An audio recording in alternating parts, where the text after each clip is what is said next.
Короче, парни, нашел я, по ходу дела, причину этих стуков. И действительно, причина в коллекторе. Сейчас, где тут вспышка выключена. Короче говоря, вот коллектор. Вот один датчик. Он у меня снятый сейчас. Вот, наверное, видно вот фишка от него. Этот датчик отвечает за, я так понимаю, угол положения этих заслонок.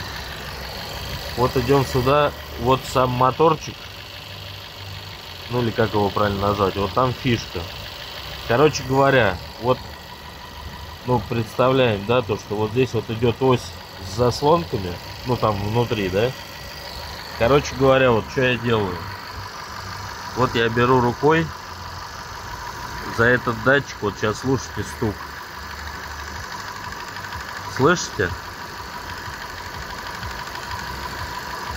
Короче говоря, если его отжимаешь в сторону двигателя, ну, соответственно, ось смещается, начинается этот стук.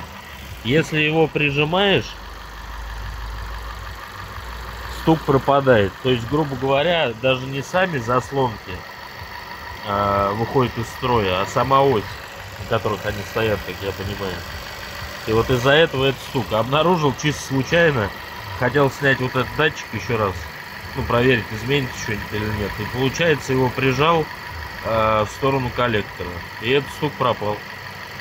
Короче говоря, проблема в коллекторе. Как-то так.